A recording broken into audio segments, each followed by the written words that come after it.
All right, we are going to skip sewing sample number 7 for the time being, and we're going straight to sewing sample number 8. It says locate the piece of interfacing that is smooth on one side and shiny on the other, or it's bumpy on one side and dull on the other. For this class, we are going to use the interfacing that is shiny. Can you see that's shiny on one side and dull on the other? The shiny means that there is glue on here, and whenever we apply heat to it, it is going to stick to your fabric.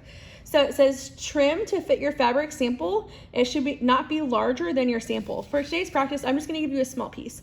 So we have our fabric and we have a small piece of interfacing. When you work on your projects, you want your interfacing to be smaller than your piece of fabric. Next, it says place bumpy/shiny. So we're on our shiny side. Shiny side down on the sample in the center. So you want to make sure, number one, that it's on the wrong side of your fabric, because if we put it on the right side of your fabric, you're gonna see it. This color does not change.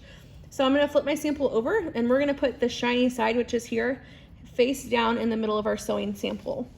It says before pressing, place a pressing cloth between your interfacing and your iron. So we're going to want a piece of fabric, and let me go grab one, because I forgot to grab one.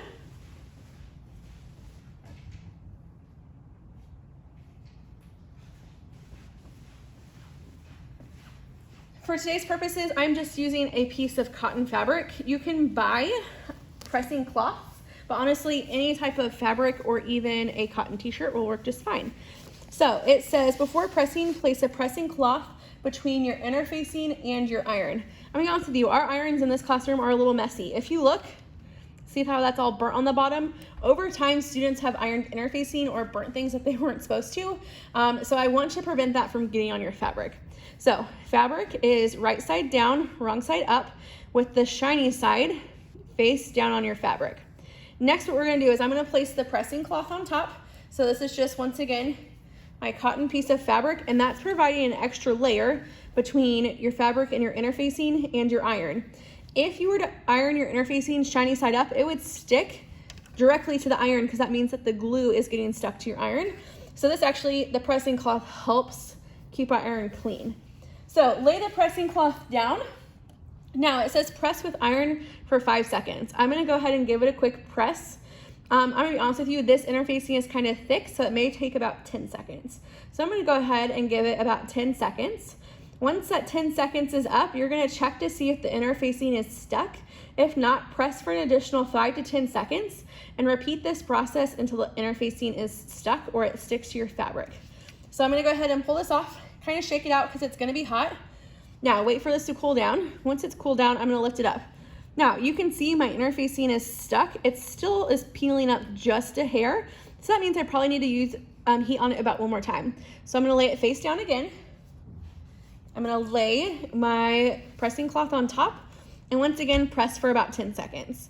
After this 10 seconds is up, your interfacing should be good to go because this interfacing adheres pretty fast.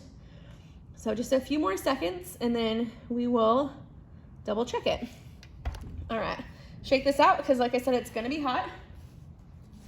Let your fabric piece cool, shake it out, and let's look. It's pretty stuck. If you look, it's fraying, or it's pulling back just a hair, but once it completely cools, it won't pull back anymore. Now you'll notice my fabric stands 100% upright on its own. If it didn't have this interfacing, like let me grab another sample. This fabric is like flimsy, it has no stability to it. If you hold them up side by side, you can see the difference. This falls over, this one does not. It's 100% stable, okay? So that is how you apply your interfacing.